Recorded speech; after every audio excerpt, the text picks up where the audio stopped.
नमस्कार। पीएमसी हिंदी दर्शकों को मेरा ध्यानपूर्वक नमस्कार। आज हम सीतायन के 13वें एपिसोड पे पहुंच गए हैं।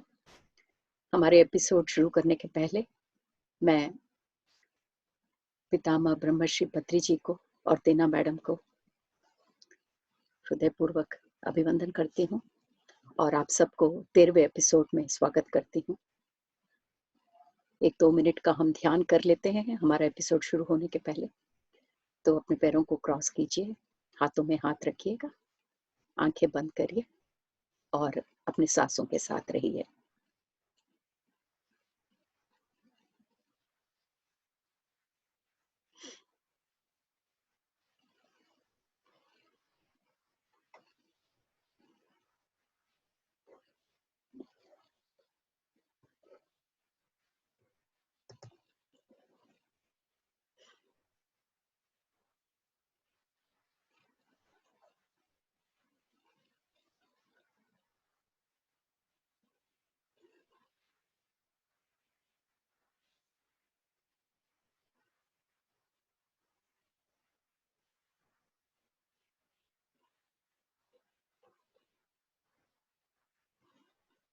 धीरे से अपने चेतना से कनेक्ट होइए मास्टर्स, और वहां पर सीता माँ की शक्ति और हनुमान जी की शक्ति को इस मंच पर आह्वान कीजिएगा। दोनों हाथों को रब करके अपने आंखों पर रखिए। 5, 4, 3, 2, 1, 0। धीरे से अपने हाथों को हटाइए और आंखें खोलिए। आज सीतायन के 13वें एपिसोड में आपका स्वागत है। पिछले 12वें एपिसोड के अंत में हमने वो घटना सुनाई थी जब माता उस गांव जाती है जहां एक शेरनी उस गांव के बच्चे को मार देती है और वहां जाकर उनका दुख दूर करने की कोशिश करती है। और वहां से आने के बाद से हम आज का 13वां एपिसोड शुरू करते हैं। जब माता वापस आती है हनुमान जी के साथ तो बहुत ही गुमसुम है। उनके दिल में बहुत ही दर्द है कि मनुष्य और ये प्रकृति के बीच में दूरी बढ़ती ही जा रही है। तो उस रात माता ने किसी से बात नहीं किया। सोमा सो गई, माता भी सो गई। उसके बाद जब अगले दिन सुबह सोमा उठी और माता के कुटीर में गई तो वहां माता को उन्होंने नहीं पाया। जब वो बाहर आके उन्होंने देखा तो वहां पर हनुमान जी वहां के आश्रम के द्वार पर बैठे हुए थे। तो सोमा तुरंत हनुमान जी के पास गई और वहां हनुमान जी को बैठा देखकर पूछी कि माता कहाँ है, कहीं कुटीर में नहीं दिख रही है। तब हनुमान जी ने उस जंगल की तरफ इशारा किया। जब सोमा ने वहां देखा तो माता को एक पेड़ के समीप ध्यान की मुद्रा में पाया। तब उन्होंने हनुमान से पूछा कि माता कब आई यहाँ पर। तब हनुमान बोले कि मैं यहीं पर बैठा हुआ था।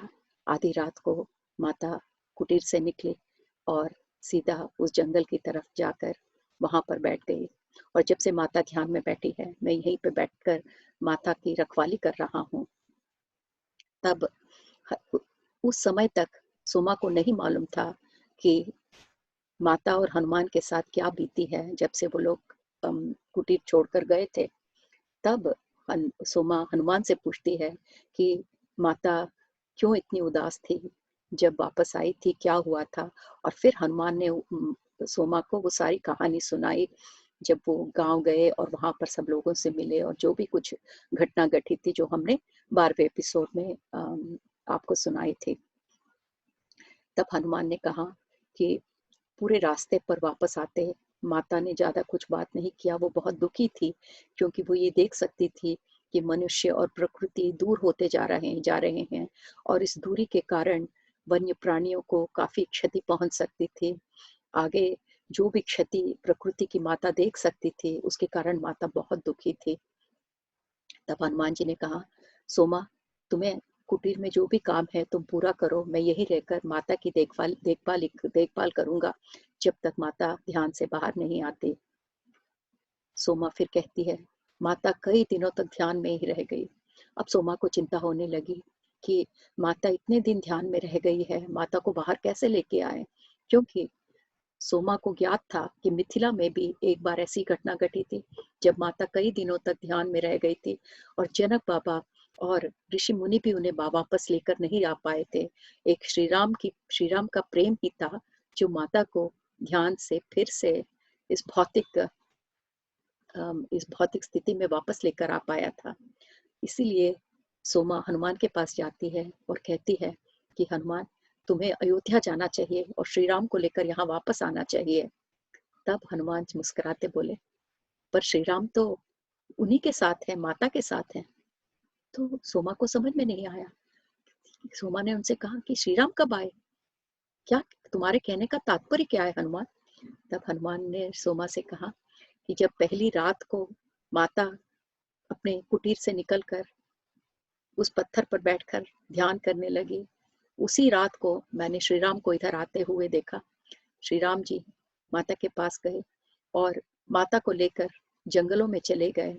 मैंने भी उनके साथ जाने की कोशिश की, पर माता पीछे मुड़कर मेरे से कही कि पुत्र तुम यही रहो, तो इसलिए मैं यहाँ यहीं बैठा रह गया। फिर मुझे ज्ञात है कि श्री राम और सीता माता पूरी पृथ्वी का भ्रमण कर रहे हैं, पृथ्वी के हर एक भाग को अपना आशीर्वाद दे रहे हैं और वो सारे जगह जा रहे हैं। ऐसी कोई भी जगह नहीं है पृथ्वी पर सोमा जहाँ वो भ्रमण नहीं कर रहे हो। हर हर एक प्राणी में, हर एक कण में अपना प्यार भर रहे हैं। पृथ्वी के लिए यही उपहार वो छोड़कर जा रहे हैं। वो इसीलिए उन्होंने भ्रमण करने का निश्चय किया ताकि इस पृथ्वी में उनका प्रेम समा जाए। और फिर हनुमान कहते हैं कि सोमा, मुझे मालूम है कि उन्होंने इस यात्रा में वो इतना प्रेम भर देंगे इस पृथ्वी पर, उसके बाद फिर मैं वो सारी जगह जाऊंगा जहाँ माता और श्री राम गए हैं और अपना माथा टेकूंगा उन सभी जगह पर जहाँ श्री राम और माता माता ने अपना प्यार भर दिया है। और तब सोमा को समझ में आया कि हनुमान को माता और श्री राम के प्रति कितना प्रेम और कितनी श्रद्धा है। पर एक बात सोमा के समझ में नहीं आई और वो हनुमान से पूछने लगती है कि माता तो यहाँ बैठी हुई है, फिर वो श्री राम के साथ इस पृथ्वी का भ्रमण कैसे कर सकते हैं? तब श्री राम ने कहा हनुमान ने कहा, सोमा, अयोध्या में अयोध्या में श्री राम भी अपने कमरे में बंद ध्यान की मुद्रा में बैठे हुए हैं, फिर भी मैंने उनको यहाँ आते हुए देखा और सीता माँ को लेकर वन में जाते हुए देखा। यही रहस्य है हमारे श्री राम और माता सीता का। वो सिर्फ ये भौतिक रूप से ही सीमित नहीं है, वो कई रूप ले सकते हैं। और इसीलिए मैंने उन दोनों को जंगल में जाते हुए देखा। तो जैसे ही वो लोग बात कर रहे थे, बिल्कुल घने बादल छा गए थे और बड़ी जोरों से बारिश होने की संभावना हो रही थी। और जब बारिश होने लगा तो हनुमान जी ने अपनी शक्ति से जहाँ पर सीता माता बैठी थी उधर एक भी बूंद सीता माँ के शरीर को छूने नहीं दिया। बाकी पूरी जगह पर घनघोर बारिश हुई, पर हनुमान की भक्ति से सीता माँ के बैठे हुए स्थल पर एकदम एक बूंद पानी भी नहीं नहीं गिरा। फिर उसके बाद पता नहीं, सोमा कहती है कि पता नहीं माता कितने दिन उस ध्यान में बैठी रही। हर दिन सोमा उनके लिए पानी और फल लेकर जाती थी, पर माता कभी भी अपने ध्यान से आकर उसको छुआ नहीं। वन्य प्राणी आकर खा के चले जाते थे और सोमा को मालूम था कि माता अत्यंत खुश होगी अगर उनके लिए रखा हुआ खाना अगर वन्य प्राणी खा ले। पर फिर भी सोमा को चिंता थी कि माता इतने दिन बिना पानी के, बिना खाना के ध्यान कर रही है, कहीं उनकी सेहत न खराब हो जाए। फिर एक दिन, कई दिनों के बाद, जब माता वापस इस लोक में आई, अपने ध्यान से वो उठी, तो सोमा ने देखा कि उनके शरीर से एक अद्भुत कांति का प्रसार हो रहा था। ऐसा लग रहा था मानो वो हर रोज अपना ख्याल रखकर भली भांति खाती पीती रही हो। कहीं भी ऐसा नहीं लग रहा था कि वो कमजोर हो गई हैं। पर सोमा को बहुत आश्चर्य हुआ। जैसे ही माता कुटीर की तरफ आने लगी, सोमा अत्यंत खुश हो गई और कहने लगी, माता मैं आपके लिए कुछ खाने के लिए बनाती हूँ। तब माता ने कहा सोमा, उसकी कोई आवश्यकता नहीं है। मैंने बहुत अच्छी तरह से खाया। हम लोग पृथ्वी पर जहाँ भी गए, सब ने हमारे लिए बहुत ही अच्छा खाना, तरह-तरह के व्यंजन हमें पका कर दिया। यही नहीं, सब ने इतने प्रेम से, इतने अच्छाई से हमारे साथ व्यवहार किया। मुझे अब खुशी है कि पृथ्वी पर ऐसे बहुत लोग हैं, जो अभी भी इस प्रकृति से, वन्य प्राणी से, अ, पेड़-पौधों से अत्यंत प्यार करते हैं। मुझे अब इस पृथ्वी के बारे में इतनी चिंता नहीं है, सोमा, क्योंकि सोमा जानती थी कि पिछले दिन जो भी हुआ था कुछ दिनों के पहले, उसके कारण माता बहुत व्यथित थी। पर अब माता, श्री राम जो भ्रमण करके आए थे पूरी दुनिया की, अब माता ने देख लिया था कि दुनिया में कई लोग हैं जो अभी भी प्रकृति और मनुष्य के बीच का संतुलन बनाए रखे हुए हैं। फिर उसके बाद माता के शक्ल पर कभी भी उदासी नहीं दिखाई दी। कुछ दिनों के बाद श्री राम फिर से आए माता को देखने, और तब श्री राम माता से कहते हैं कि तुमने बहुत अच्छा काम किया कि तुम वो गांव गई जहां पर वो बच्चा मारा गया था, और तुमने जो उस माता के साथ किया वो बहुत ही उत्तम काम था, क्योंकि हम राजघराने के हैं, और हमारा ये कर्तव्य है कि हमारे राज्य में किसी के पास अगर इतना दुख है तो जाकर हम उनका दुख दूर करें। और सीता, तुमने एक महारानी का ही नहीं, एक माँ का भी कर्तव्य पूरा किया है। फिर उसके बाद सीता ने श्री राम से कहा कि ये सब का कारण अयोध्या का एक शिकारी था, जिसने अपनी आवश्यकता के लिए नहीं, अपने मनोरंजन के लिए एक शेरनी के बच्चे को मारा, और इसके कारण ही ये सारी दुर्घटनाएं हुई हैं। फिर वो श्री राम से कहती हैं कि अब मनोरंजन के लिए अगर मनुष्य वन्य प्राणियों पे अपनी आधिक्यता दिखाता है, तो ये जीने का कोई ढंग नहीं है। श्री राम ने कहा, सीता, तुम सही कहती हो। अयोध्या में जैसी जैसी शक्ति बढ़ रही है, लोग भी न्याय के परे जा रहे हैं। जो नियम हम बना रहे हैं उसका उल्लंघन कर रहे हैं। अब मैं जो नियम बनाऊंगा उसके कारण कोई भी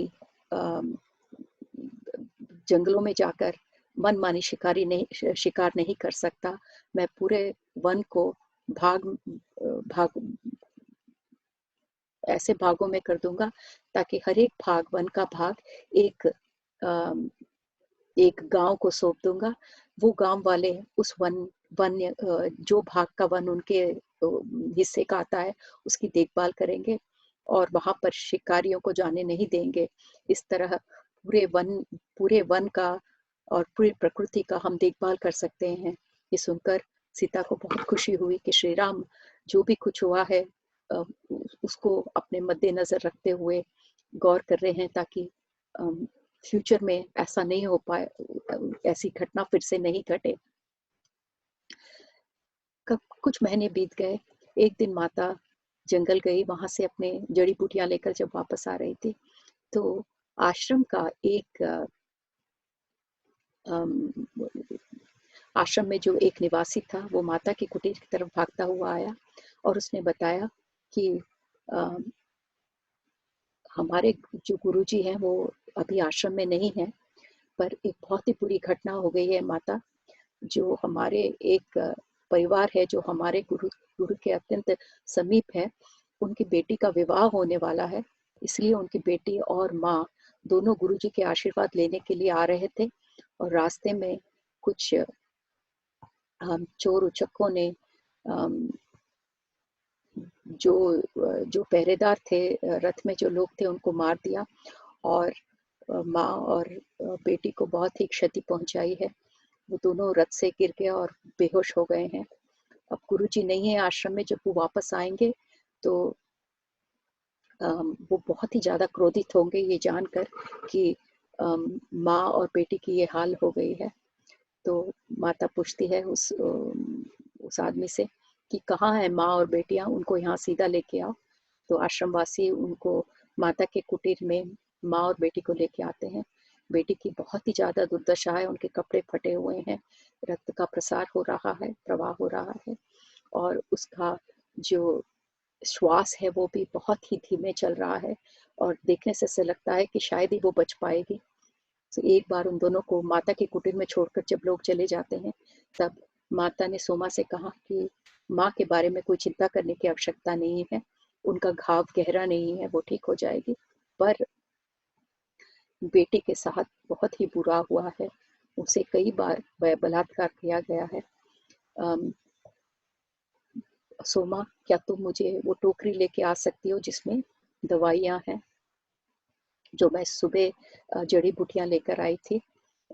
ये तो बहुत ही सौभाग्य की बात है कि आज सुबह ही मैंने ऐसी-ऐसी जड़ी बूटियाँ इकट्ठी की जो यहाँ इस पुत्री के लिए अत्यंत आवश्यकता होगी। तो उसके बाद घंटों सोमा वो जड़ी बूटियों के लेप बनाकर उस बच्ची के पेट पर लगाती गई और माता उस पुत्री के बगल में बैठकर ध्यान में रही और कई मंत्रोच्चारण करती रही। ऐसा कई कई घंटे हो गए। ऐसे पेट पर लेप लगाते लगाते सोमा भी उस लड़की के बगल में ही सो गई। और जब बाहर कुछ देर बाद सोमा को बाहर काफ़ी आवाज़ सुनाई दी, तो जब उनकी नींद खुली तो देखा कि भोर हो रही थी, सुबह हो रही थी।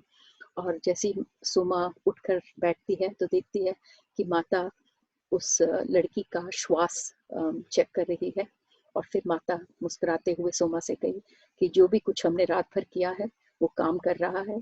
उसको वो लड़की अब वापस अपने होश में आ रही है और उसका जो श्वास लेने की गति है वो भी एकदम सामान्य रूप से अब श्वास ले पा रही है लड़की।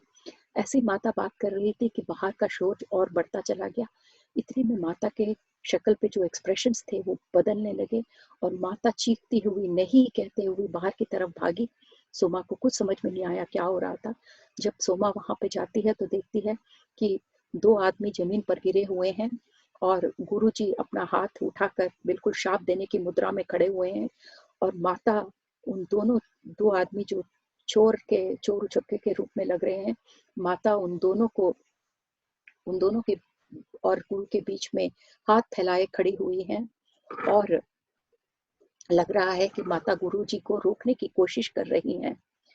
और तब सोमा ने माता की आवाज सुनी। माता की आवाज मुंह से इतनी चीख निकली, नहीं नहीं, अब ये शाप देने का वक्त नहीं है।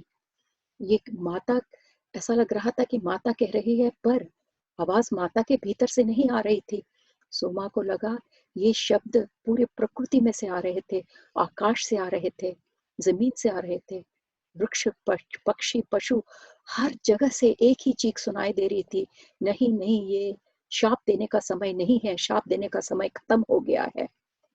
तब सुमा ने देखा और पहचानने की कोशिश की कि क्या हो रहा था। तब सुमा को ज्ञात हुआ कि जो दो नीचे गिरे हुए थे वो वही चोर उचक्के थे जिन्होंने उस माता और उस लड़की की ये हाल की थी। और अब गुरुजी वापस आ गए थे और उन्हें सब जानकारी हो गई थी कि क्या हो गया है। इसलिए वो उस समय पर उन दो चोर उचक्कों को शाप देने का सोच रहे थे। और इसी समय कुटीर में बैठे माता को ज्ञात हो गया।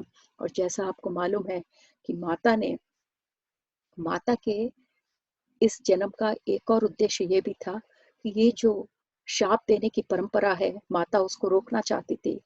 माता इसीलिए इतनी जल्दी तुरंत यहाँ पहुंच गई ताकि गुरुजी उन दोनों चोर उचक्कों को शाप न दे पाए और ये जो शाप देने की परंपरा को माता यहाँ रोक सके।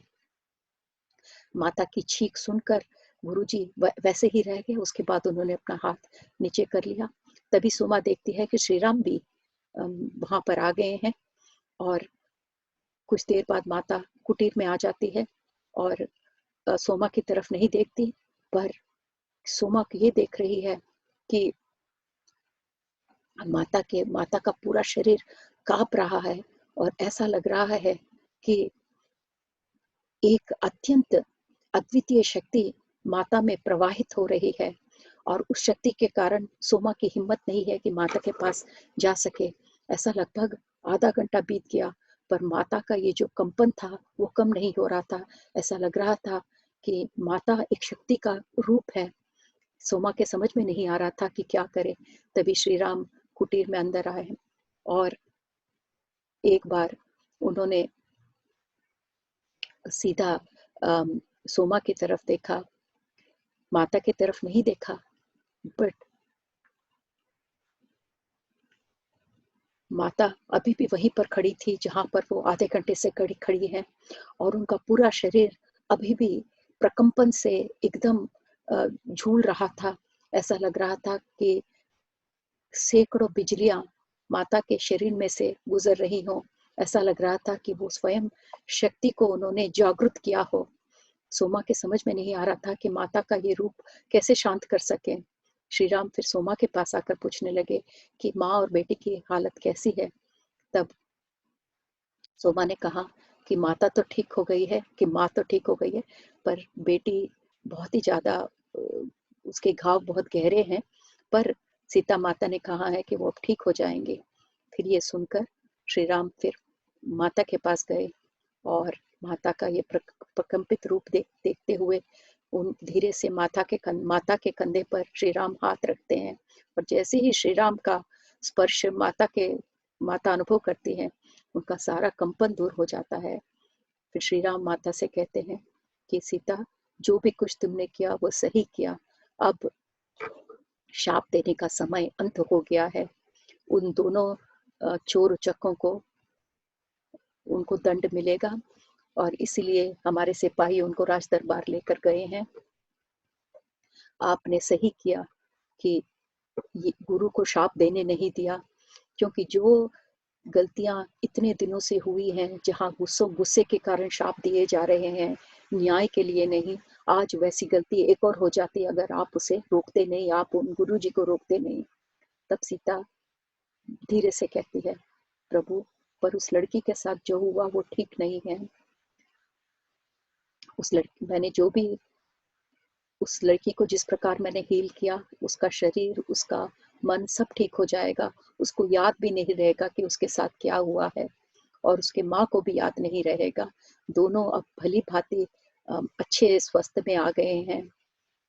उनको कोई प्रॉब्लम नहीं होगी, वो वापस जाएंगे और अपनी पुत्री का विवाह आराम से करेंगे।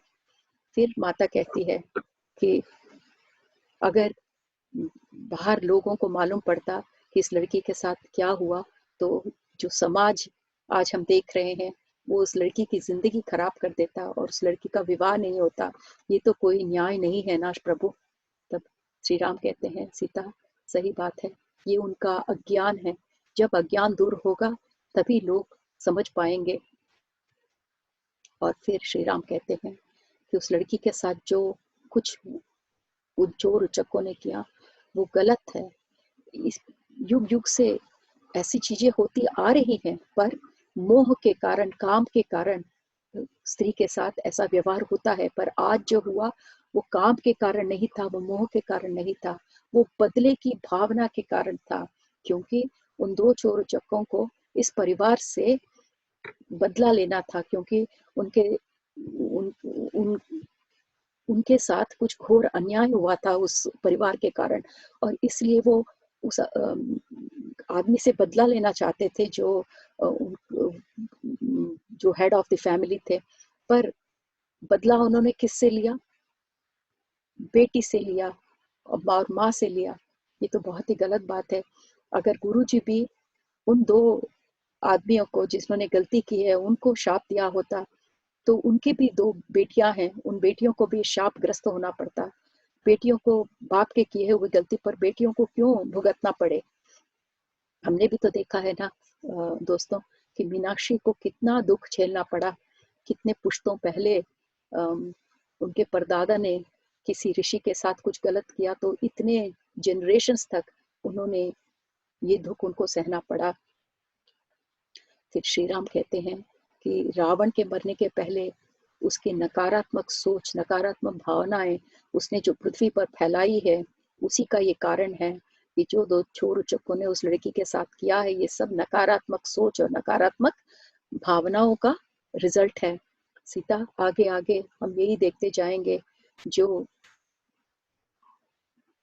जो आने वाले समय है, अंधेरे समय हैं, वो आएंगे और चले जाएंगे, पर ये जो आने वाले समय है उसके लिए हमें जागरूक रहना पड़ेगा। आने वाले समय में स्त्रियां जैसा कि लोग प्रकृति पर हावी हो रहे हैं, धीरे धीरे स्त्री को भी स्त्री का दमन करने की भी कोशिश करेंगे। और जब ऐसा होगा तो शक्ति एकदम परछाइयों में चली जाएगी। जब स्त्री का अपमान होगा और स्त्री को भुगतना पड़ेगा, तब स्त्री में जो शक्ति है वो भी पीछे हट जाएगी और पूरे प्रकृति में से शक्ति एकदम एक कदम पीछे हो जाएगी। और ये जो प्रकृति की दैविक शक्तियां हैं वो मनुष्य को नहीं दिखाई देगी और खुद प्रकृति भी अपनी शक्ति भूल जाएगी। पर ये ज़्यादा समय तक नहीं रहेगा। जब समय बदलेगा और जब फिर से जब करेक्ट समय आएगा, हम ये समय के बारे में इसके पहले भी बात कर चुके हैं मेरे दोस्तों, समय का आरोहण और समय का अवरोहण। तो श्री राम कहते हैं कि जब समय का फिर आरोहण होगा उस काल चक्र में और जब स्त्री शक्ति फिर से जागेगी, तब उस समय जो भी ज्ञान हम आज पृथ्वी में बीज के रूप में बो रहे हैं, उस ज्ञान की आवश्यकता होगी और वो सब फिर से जागृत होगा। फिर कुछ दिन बाद माँ और बेटी दोनों ठीक हो जाते हैं और एक दिन गुरुजी सीता माँ के आश्रम आते हैं। श्री राम चले जाते हैं, सीता माँ के आश्रम आके कहते हैं कि अब माँ और बेटी ठीक हो गए हैं, तो उन्हें क्या हम उन्हें भेज सकते हैं वापस? तब माता कहती है कि उन दोनों को माता के कुटीर से गुरु के आश्रम में ले जा सकते हैं और कुछ दिन बाद उनको भेज सकते हैं।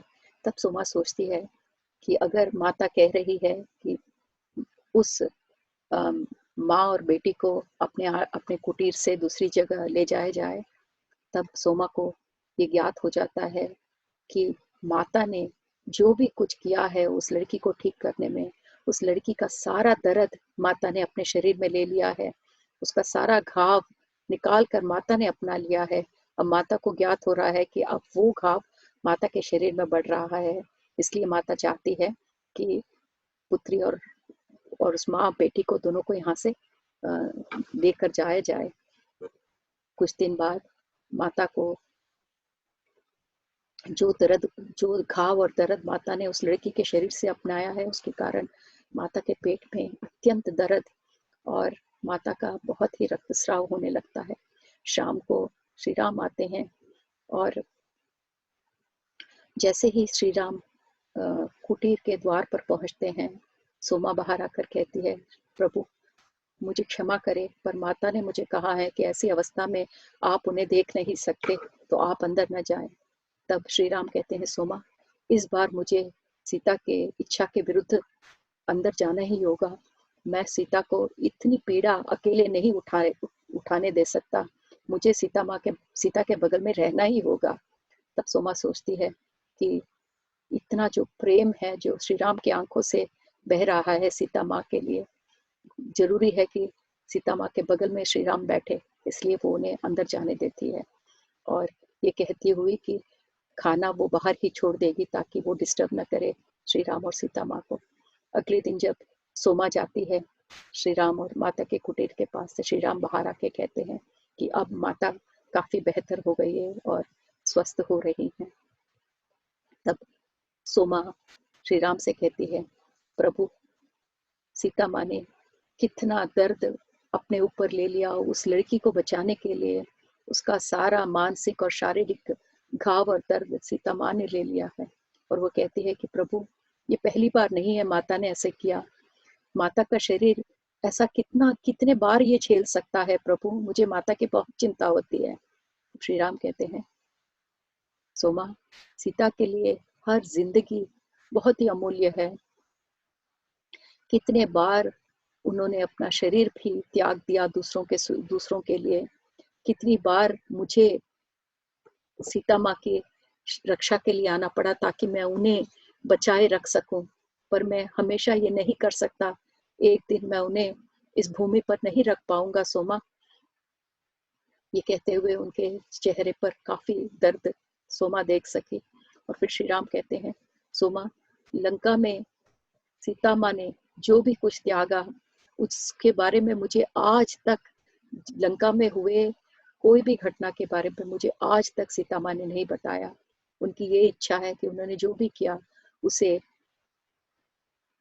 चुपचाप लोगों की दृष्टि से दूर रखा जाए। सोमा, इस इस दुनिया को ये कभी ज्ञात नहीं होगा कि सीता माँ ने इस धरती पर जीवन देने के लिए कितना कुछ त्यागा है।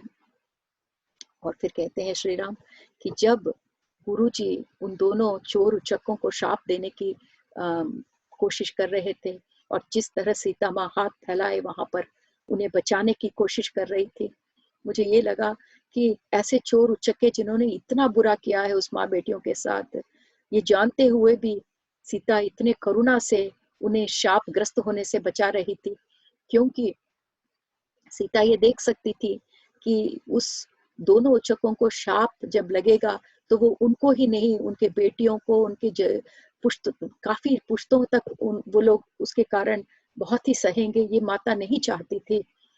और जब श्री राम कहते हैं सोमा से कि उस क्षण में मैंने जब माता को हाथ फैलाए हुए देखा तो मैं देख सकता था कि दुनिया के हर कोने से जो नकारात्मक सोच है वो अपनी तरफ खींचकर अपने में समा रही थी। इसलिए माता के शरीर से इतनी शक्ति, माता ने इतनी शक्ति पैदा की थी ताकि दुनिया के हर कोने से वो जो नकारात्मक भावनाएं हैं, नकारात्मक सोच शक्ति है, वो अपने शरीर में लेकर उसका ध्वंस कर सके। उनको ये देखते हुए मैं देख रहा था कि माता कांप रही थी, उनके अंदर शक्ति, एकदम शक्ति का प्रज्वलित रूप देख रहा था। और वो शक्ति का प्रज्वलन उन्होंने क्यों किया था मैं ये भी जानता था कि वो सारे नकारात्मक सोच को अंत कर रही थी। उनका जब वो ये कर रही थी, उनका शरीर जो पीड़ा उठा रहा था, देखते हुए भी मैं कुछ नहीं कर सका सोमा। पर वो इस धरती को बचाने के लिए उन्होंने वो अपना सब कुछ त्याग देती है समय समय पर। ये श्री राम का सीता माँ के प्रति प्रेम इस शब्दों में हम देख सकते हैं। वो सीता माँ के लिए कितना कुछ करना चाहते हैं, पर फिर भी देखते हैं कि वो सीता माँ की हर पीड़ा वो नहीं ले पा रहे हैं। फिर काफी दिन हो जाते हैं, माता स्वस्थ हो जाती है और बिना दर्द के चलने लग पाती है। जब तक माता अस्वस्थ रहती है, श्री राम उनके ही पास रहते हैं, और जब वो ठीक हो जाती हैं, तब वो जब वो अयोध्या जाने के लिए रवाना होते रहते हैं, तब माता श्री राम के पास आकर कहती है, श्री राम, अब मैं कभी भी आपके बच्चों की माँ नहीं बन सकती, अब मैं और बच्चों का जन्म नहीं दे सकती। जो कुछ खाव माता ने उस लड़की के शरीर से अपने शरीर में लिया था, उसके कारण माता का ये जो बच्चे पैदा करने की जो शक्ति थी, वो भी उसके कारण माता खो जाती है। तब श्री राम कहते हैं कि हमारे पास 2 पुत्र हैं, और उसके बावजूद इस दुनिया में जो भी प्राणी हैं वो सब हमारे बच्चे ही तो हैं। अब हमें और पुत्रों की या पुत्रियों की क्या जरूरत है सीता। उनके दोनों के बीच का ये जो अंडरस्टैंडिंग है कितना अद्वितीय है। कुछ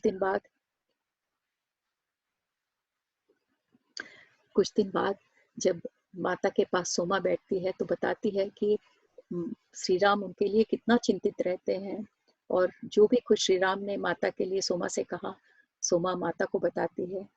पर माता ये सब सुनकर मुस्कुरा कर कहती है, मैं क्या हूँ, मैं तो एक छोटा सा भाग हूँ श्री राम का। जो प्रेम श्री राम इस दुनिया में और हर दुनिया में बहा रहे हैं, मैं तो उसका छोटा सा प्रतिबिंब हूँ, उसके अलावा मैं कुछ नहीं हूँ।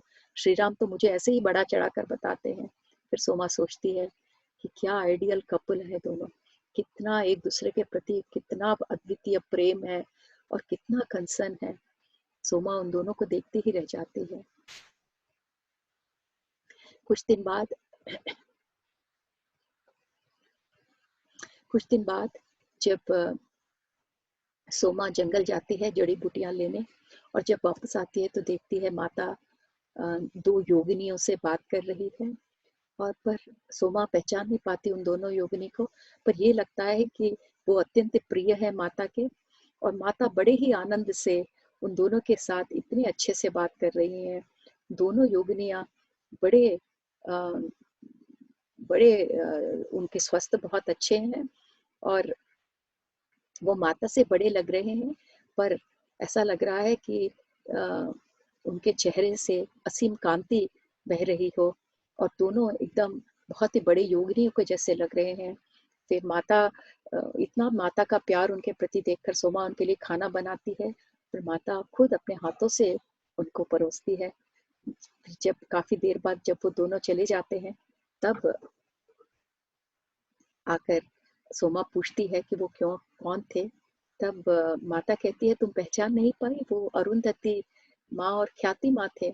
जब हम तब सोमा को याद आता है कि जब माता आश्रम में निवास करने का सोचती रहती है, तब अरुंधति और ख्याति माँ के पास ही आती है। जब भृगु महर्षि का शाप माता को सपने में दिखता है फिर से, तब अरुंधति माँ और ख्याति माँ ही होती है जहाँ पर जिनके साथ बात करके माता पूरा अपना योजना बनाती है। और तब सोमा को याद आता है कि उन्होंने माता को कहाँ देखा था। और फिर ऐसा सोचती रहती है, तब उसे समझ में आता है कि क्यों इस समय पर अरुंधति माँ और ख्याति माँ आए, यहाँ पर आई हैं। अम, और पूछती है, क्या वो इसलिए आए क्योंकि आपने उस गुरुजी को शाप देने से रोका था? तो अ, सोमा जानती है कि माता का इस समय पर जन्म लेने या पृथ्वी पर जन्म लेने का ये भी कारण था कि ये जो शाप देने की परंपरा है उसे माता रोक सके। तो समझ जाती है कि इसलिए ख्याति माँ उनको बधाई देने के लिए आई हैं। फिर पूछती है सोमा उनसे कि अब माता, अब इसके बाद आगे कोई शाप नहीं देगा क्या? शाप की परंपरा आपने रोक दी है क्या? तब माता कहती है कि सोमा, ये इतना सरल नहीं है। मैंने जो आज किया है उसके कारण यहाँ से आगे बढ़ते हुए समय में ये जो शाप का ये जो शक्ति है वो धीरे धीरे कम होता जाएगा। और जैसा कि हम देखेंगे, लोगों के पास वाक शुद्धि मतलब जो शब्द का ये जो शुद्धता और उसकी जो उसका पावर है वो भी धीरे धीरे कम होता जाएगा। जो मैंने गुरुजी के शाप को रोकने की जो मैंने कोशिश की, वो मेरी अकेले की कोशिश नहीं थी। उसके पीछे कितने योगी और योगिनियों का के हाथ थे, जो सब चाहते थे कि मैं ये शाप की परंपरा को रोक सकूं। फिर माता कहती है कि शाप की परंपरा कम हो जाएगी, पर हर समय पर ऐसे सिद्ध लोग होते हैं जिनके पास बहुत वाक्शुद्धि होती है, जो सामान्य मनुष्य के बीच में नहीं रहते, उनसे छुपे ही रहते हैं।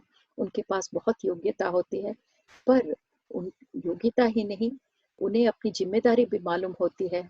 और वो जब शाप देते हैं तो वो सोच समझ कर देते हैं। ऐसे मुट्ठी भर लोग हर जमाने में मौजूद होते हैं, पर उनका जो शाप की शक्ति है उसका कायम रहना इस दुनिया के लिए बहुत जरूरी है। पर वो बहुत कम ही लोग होंगे जिनके वाक शुद्धि हर युग में कायम रहेगी। पर आज के बाद सामान्य लोग या जैसे जितने ऋषि मुनि हैं, उनके धीरे धीरे वाक शुद्धि यहाँ से कम होती जाएगी। सोमा ऐसा कहते हुए माता सोमा को समझाती है कि ये जो मैंने किया था, गुरु जी को शाप देने से मैंने रोकने का जो प्रयास किया, वो मेरा अकेले का प्रयास नहीं था। उसके पीछे कई लोगों का अम, कई लोगों का उनकी योजना थी, उनके उनकी इंटेंशन, उनकी संकल्प सिद्धि भी थी। अब हम अब हम आगे बढ़ते हैं दोस्तों। हम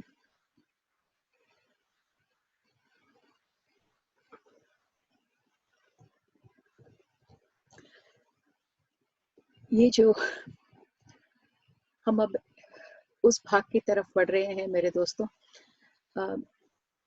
जिसे आप लोगों से शेयर करना मेरे लिए बहुत बहुत ही मुश्किल होगा।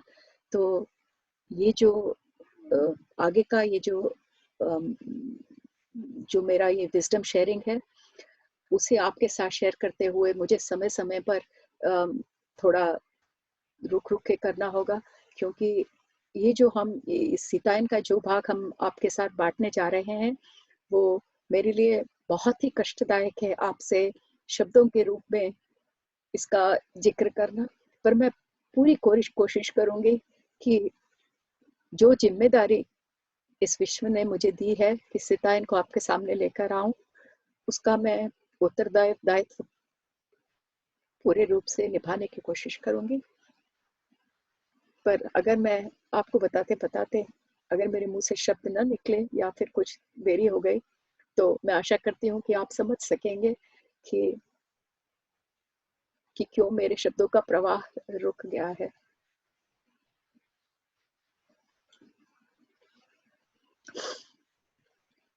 तो अब जैसे जैसे हम आगे बढ़ते हैं दोस्तों, सबको मालूम पड़ जाता है कि अब महारानी यहाँ रह रही हैं, तो लोग दूर दूर से आकर माता के पास अपनी चिकित्सा करवाने लग जाते हैं। और श्री राम भी देख रहे हैं कि माता बहुत व्यस्त हो रही हैं और हर समय लोगों के भलाई के बारे में सोच रही हैं। तो अब सोचते हैं श्री राम कि अब समय शायद आ गया है कि माता को लेकर हम उन्हें वापस अयोध्या चले जाना चाहिए, क्योंकि अब श्री राम को लग रहा है कि जिस कारण से वो और माता का वियोग था, वो भृगु महर्षि का जो शाप था, वो खत्म होने का समय अब धीरे धीरे आ रहा है। क्योंकि वहां भृगु महर्षि भी तपस्या में बैठे हैं काफी युगों से, ताकि उनका जो गुस्सा था वो कम हो सके। और अब उनका शाप भी जो उन्होंने दिया था वो सीता माँ ने और श्री राम ने पूरा किया। और वो ही नहीं, ख्याति माँ भी उनको क्षमा करने की अपनी पूरी कोशिश वो कर चुकी हैं। तो वो सोच रहे थे कि अब उनके और सीता के वियोग का समय खत्म होने जा रहा है। पर वो सोच रहे हैं कि मैंने तो कभी अपने बच्चों को बताया नहीं कि मैं कौन हूँ और उनको क्या लगता हूँ, तो अब मुझे उन्हें बता देना चाहिए। तो जब वो श्री राम सीता माँ से और सोमा से ये बात कहते हैं, तो वो दोनों एक दूसरे को देख के मुस्कुराते हैं, क्योंकि मालूम है कि श्री राम नहीं जानते, पर उनके बच्चे जानते हैं कि वो श्री राम और सीता के बच्चे हैं, महाराज श्री राम और महारानी सीता के बच्चे हैं। तो फिर श्री राम अपने बच्चों को अपने पास बुलाते हैं और कहते हैं कि उन्हें बहुत मुश्किल होता है कि क्या बताए। तो फिर माता बताती हैं कि तुम लोग अब बड़े हो रहे हो और धीरे धीरे तुम्हें अपनी जिम्मेदारी लेनी पड़ेगी, क्योंकि अब दोनों बड़े हो रहे थे। वो जब खड़े होते थे, अब तो माता से और सोमा से भी लंबे हो गए थे। अब वो शाम की कहानी के लिए भी माता के पास नहीं आते थे, क्योंकि वो अपना बहुत से अधिक समय आश्रम में अपने पढ़ाई लिखाई पर व्यतीत करते थे। कभी कभी वो सोने आ जाते थे। और इस बार जब श्री राम वापस आते हैं अपने बच्चों से बात करने, तो पूरे अपने राज पोशाक में आते हैं। इसके पहले जब भी वो आश्रम आते थे, तो बिल्कुल आश्रम वासियों के पहने हुए कपड़ों में आते थे। पर क्योंकि वो अपने बच्चों को बताने वाले हैं कि वो महाराज श्री राम हैं और उनके पिता हैं, तो बच्चे जानते हैं कि श्री राम उनके पिता हैं, पर श्री राम सोचते हैं कि बच्चे ये नहीं जानते कि वही राजा राम हैं। तो इसलिए वो पहली बार आश्रम में अपने महाराजा के पोशाक में आते हैं। और और जैसे ही अपने बच्चों के साथ अपने बच्चों के साथ वो बैठते हैं और उन्हें बताने की कोशिश करते हैं कि मैं तुम्हारा पिता ही नहीं हूँ, मैं ही राजा श्री राम हूँ। तो बच्चे एक दूसरे की तरफ देखकर हंसना शुरू कर देते हैं। उनके शक्ल पर कोई भी आश्चर्य का चिन्ह नहीं रहता। तो वो पूछते हैं राम कि आप क्यों हंस रहे हो? तो वो कहते हैं पिताजी, हम तो काफी दिनों से ये बात जानते हैं। तो वो फिर पिताजी उनके पूछते हैं श्री राम, पर तुमने हमसे कभी प्रश्न नहीं किया, मैं तो कभी राजा के पोशाक में नहीं आया, तुमने मुझसे ये कभी नहीं पूछा। तब बच्चे बोलते हैं पिताजी, हमारे माता पिता के किए हुए कोई भी कर्म पर प्रश्न उठाने का अधिकार हमारा नहीं है। हमें कभी भी पिताजी अपने माता पिता के कार्यों पर प्रश्न नहीं करना चाहिए, क्योंकि हमें मालूम है कि आप जो भी करते हो, जो भी आप डिसीजन लेते हो, वो हमारे भलाई के लिए होता है। इसलिए हमने कभी भी आपसे ये प्रश्न नहीं किया कि आपने हमें क्यों नहीं बताया। श्री राम को इतना प्रेम आया, अपने बच्चों को गले लगा लिया और उन्होंने कहा कि तुम्हारी माता ने तुम्हें बहुत अच्छी शिक्षा दी है। अगर मैंने तुम्हें राज परिवार में, राजभवन में बड़ा किया होता, तो तुम्हारा परवरिश बहुत ही अलग होता। और जो विवेक तुम्हें तुम्हारी माता ने दिया है, वो हम तुम्हें कभी नहीं दे पाते। उसके बाद अब बच्चों को मालूम पड़ गया है, तो फिर वापस वो फिर आश्रम चले जाते हैं।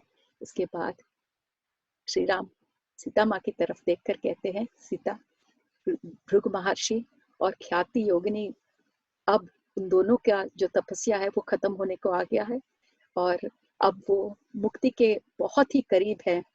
तो जो शाप उन्होंने हमें दिया था, अब हम भी उससे मुक्त हो जाएंगे, क्योंकि उनकी मुक्ति का समय आ गया है, हमारे शाप का भी मुक्ति का समय आ गया है। अब हमारा सारा परिवार एक साथ मिलकर रह सकता है। अब तुम तैयार हो जाओ, हमें वापस अयोध्या जाना है। और श्री राम की शक्ल पर इतना आनंद, जो श्री राम की शक्ल पर दिखाई दिया, वो माता की शक्ल पर नहीं दिखाई दिया। माता श्री राम का कहा हुआ सुनकर शून्य में देखती रह गई। ऐसा लग रहा था कि माता वो आनंद अनुभव नहीं कर पा रही है जो श्री राम कर रहे हैं। सोमा के समझ में नहीं आ रहा कि श्री राम इतने खुश है तो माता खुश क्यों नहीं है। जब श्री राम अयोध्या चले गए, उसके बाद सोमा माता के पास जाके पूछती है, माता, क्या आपको खुशी नहीं है अयोध्या जाने की? श्री राम कितने खुश हैं कि अब शाप खत्म होने का समय आ गया है, क्योंकि भृगु महर्षि और ख्याति माँ, उनके मुक्ति का समय आ गया है और हमारा आपके शाप अंत होने का समय आ गया है। तब माता कहती है, सोमा, काश ऐसा होता, पर ये हमारे भाग्य में नहीं लिखा है। ऐसा कहते हुए माँ के शब्दों में थोड़ी सी उदासी झांकती है और फिर माता कहती है कि हर एक कर्म का फल होता है। तब सोमा पूछती है, पर क्यों माता, आपके कहने का क्या तात्पर्य है? पर माता कोई जवाब नहीं देती और मुस्कुराकर चली जाती है। और सोमा को मालूम है कि जब भी माता ऐसे मुस्कुराकर चली जाती है, इसका मतलब वो जवाब देने का उनका कोई इरादा नहीं है। ऐसे कई सप्ताह बीत जाते हैं। फिर एक दिन माता बाहर, रात होने वाली होती है और रात होती रहती है। माता बाहर तारों के तरफ देखकर बैठी रहती है और उस समय पर सोमा माता को उनके पानी, जो दूध या पानी जो भी वो रात को देती है माता को, उसे लेकर, वो ड्रिंक लेकर माता के पास जाती है और देखती है माता वहां पर बैठी हुई बाहर ऊपर आकाश की तरफ देखती है। तब सोमा माता के बगल में बैठती है और देखती है कि माता क्या देख रही है ऊपर। और फिर एकदम माता खुशी से झूम कर कहती है, सोमा, देखो ऊपर ऊपर कितना जश्न मनाया जा रहा है। सोमा कहती है, कहाँ? देखो आकाश में कितना जश्न बन रहा है। तब ऊपर देखती है सोमा, तो दो कांति, एकदम ऐसा लगता है कि दो विस्फोट हो रहे हैं, कांति के विस्फोट दो दिखाई देते हैं आकाश में। ऐसा लग रहा है मानो एक तारा एकदम एक तारे का अभी जन्म हुआ है। जब आकाश में देखती है सोमा, तो इतना ऐसे जैसे कहते हैं कि विस्फोट, पर ये कांति का विस्फोट लग रहा है। तो वो पूछती है, माता, ये क्या हो रहा है आकाश में? वो दो तारों में से इतनी कांति क्यों निकल रही है? तब बताती है माता, ऋषि जो भृगु महर्षि हैं और जो ख्याति माँ है, उनको मुक्ति मिल गई है, वो परब्रह्म में मिल गए हैं। अब वो इस भूमि के माया और ये जो जन्म मरण का ये जो चक्र है, उससे उनकी मुक्ति हो गई है। वो जो ऊपर जो तुमने कांति का विस्फोट देखा, वो सारे जो उत्तम लोक के जो देवी देवताएं हैं, वो जश्न मना रहे हैं भृग महर्षि और ख्याति माँ के लिए, क्योंकि उनकी मुक्ति हो गई है, वो परब्रह्म से मिल गए हैं। इसलिए आकाश में जश्न बनाया जा रहा है। क्या तुम्हें सुनाई नहीं दे रहा? क्या तुम वो आनंद का अनुभव नहीं कर सकती सोमा? सोमा मुस्कुराती है, क्योंकि सोमा को वो कोई अनुभव नहीं हो पाता जो माता बता रही है, पर फिर भी वो माता जो कह रही है उसको सुनने की कोशिश करती है। फिर माता कहती है, मैं इसी के लिए मैं इंतजार कर रही थी।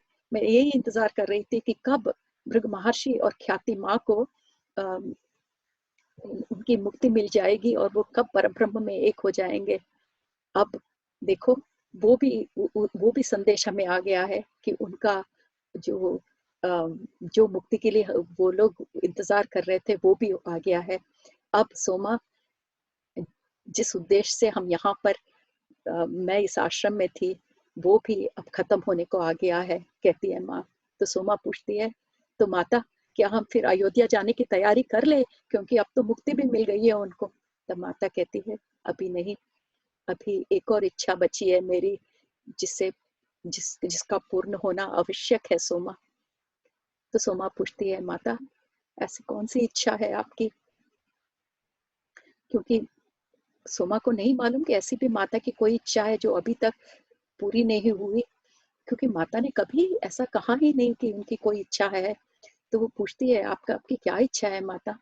तब सोमा कहती है कि तब माता कहती है कि मेरी बहुत दिनों से ये मेरी इच्छा है कि ये जो ये मेरी जो भौतिक आंखें हैं, भौतिक दृष्टि से मैं महादेव को मनुष्य के रूप में देख सकूं। मतलब दिव्य दृष्टि से माता ने महादेव का दर्शन कई बार किया है, पर अब जो ये जो भौतिक रूप में माता इस धरती पर है, उनकी ये इच्छा है कि इन खुले आंखों से महादेव के दर्शन भौतिक रूप में देख सके।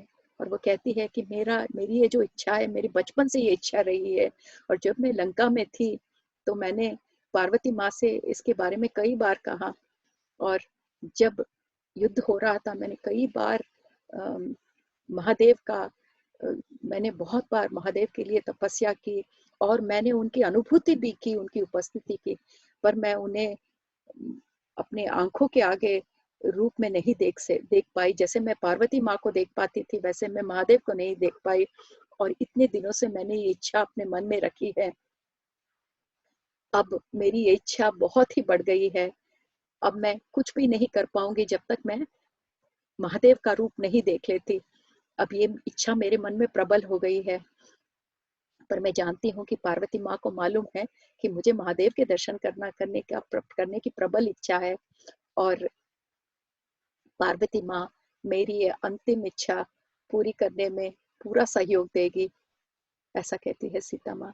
सोमा और माता काफी देर के लिए चुपचाप बैठ जाते हैं।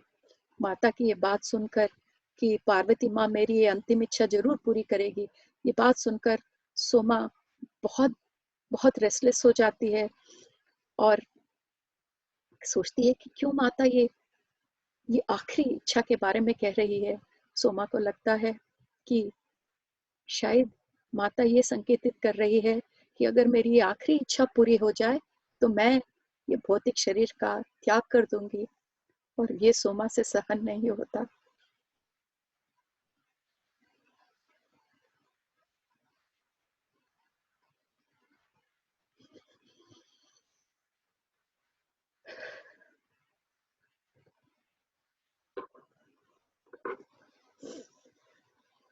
क्षमा करें दोस्तों, मेरे लिए ये चैप्टर आप लोग के सामने लाना बहुत बहुत ही कष्टदायक है। काफी दिन तक श्री राम आते नहीं हैं,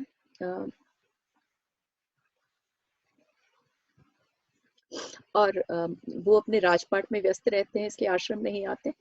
और सोमा भी उस दिन के बाद वो बात को बगल में रख देती है, क्योंकि वो चाहती नहीं है कि ये बात का वो दोबारा सोचे कि माता ने अंतिम इच्छा की बात की। तो बहुत ही बुरा लगता है सोमा को, इसलिए वो दोबारा उस बात के बारे में जिक्र नहीं करती।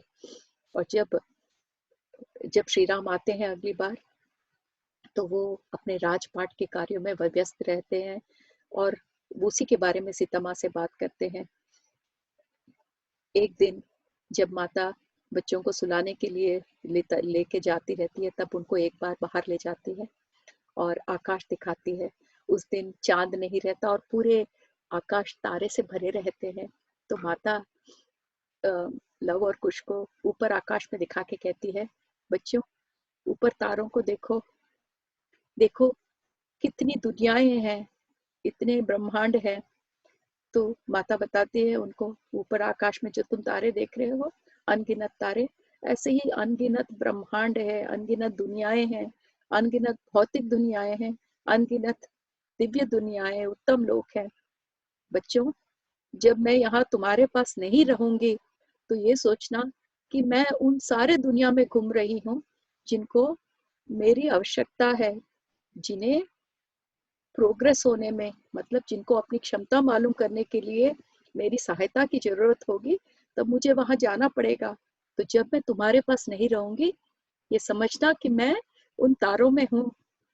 तो बच्चे लव के चेहरे पर एक प्रश्न आ जाता है, ये क्या कह रही हो माँ? क्यों कह रही हो कि जब मैं तुम लोगों के पास नहीं रहूँगी? तब माता कहती है, अरे मुझे ये नहीं कहना चाहिए था। माता अपने को करेक्ट करती है क्योंकि समझ जाती है कि बच्चों के साथ ऐसी ये बात नहीं करनी चाहिए। तो फिर कहती है, ऐसी बात नहीं है, मैं तो हमेशा तुम्हारे साथ रहूंगी, पर ऐसा भी समय आएगा जब किसी और को मेरी आवश्यकता होगी, वो मुझे बुलाएंगे, तब मुझे वहां जाना पड़ेगा बच्चों। और तब तुम लोग उस तारों की तरफ देखना, क्योंकि वो सब तारे तुम्हारे दोस्त हैं। वो सब तारे एक प्रेम का प्रदर्शन कर रहे हैं। ये तारों की दुनिया बहुत ही उज्जवल दुनिया है। ये हमारे भाग्य का निर्धार करते हैं।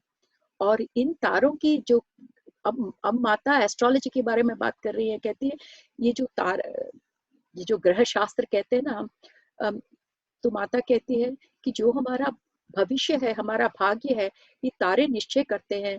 और कभी कभी इनके कारण, ये तारों की पोजीशंस के कारण हमारे जिंदगियों में ऐसी परिस्थितियां, ऐसे चैलेंजेस आ जाते हैं कि वो हमारे लिए बहुत कष्ट होते हैं, पर फिर भी वो हमारे ग्रोथ के लिए होते हैं।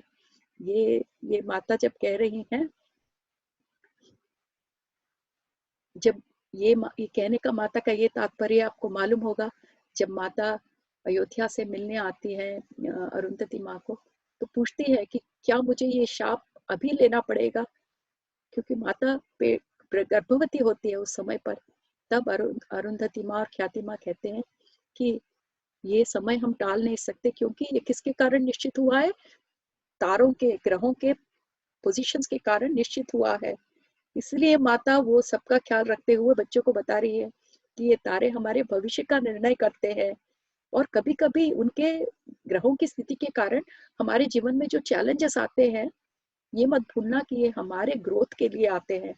और फिर माता बच्चों से कहती है कि ये जो तारों को पढ़ने का ये जो ज्ञान है, वो भृग महर्षि उत्तम लोकों से इस पृथ्वी पर लेकर आए थे। और उन दिनों में, उस जन्म में, मैं उस समय में जब वो ग्रह शास्त्र लेकर पृथ्वी पर आए, मैं उनकी पुत्री भार्गवी के रूप में मैं जन्मी हुई थी। पर हम पूरा ज्ञान नहीं लेकर आ सके, क्योंकि उस समय मानवता तैयार नहीं थी पूरे ज्ञान के लिए। अभी और भी बहुत ज्ञान है जो हम नक्षत्र ज्ञान जिसे शास्त्र कहते हैं, एस्ट्रोलॉजी, वो अभी भी बहुत कुछ है मनुष्यों को सीखने के लिए। फिर माता कहती है कि आने वाले भविष्य में जब तुम दोनों अयोध्या के राजा बनोगे, तब ऊपर तारों की तरफ देखना, और ये जरूर याद रखना कि मैं ऊपर से मुस्कुराकर तुम्हें देख रही हूँ, और उन तारों से तुम लोगों के लिए मैं प्यार भेज रही हूँ। जहां भी हूँ वहां से तुम्हें प्यार भेज रही हूँ। तब कुश पूछता है, माँ पर तुम तो हमारे पास रहोगी ना जब हम राजा बनेंगे? तब माता कहती है एक बहुत ही धीमी आवाज में, बेटा, ऐसे कई ब्रह्मांड हैं जो हमारे आंखों को दिखते नहीं है, मैं वहां भी रहती हूँ। और जब माता ऐसे कहती रहती है, दोनों बच्चों को नींद आ रही है, तो वो सोने चले जाते हैं। कुछ दिन बाद आने वाला भविष्य बहुत ही क्लियर हो जाता है, क्योंकि माता एक दिन सुबह उठती है और सोमा से कहती है कि हमारे घर में एक विशेष अतिथि आने वाले हैं। और माता इतनी खुशी है उस दिन, इतना कुछ इंस्ट्रक्शंस देती है सोमा को कि हमें ये करना चाहिए, तुम्हें ये लाना चाहिए, तुम्हें वो लाना चाहिए।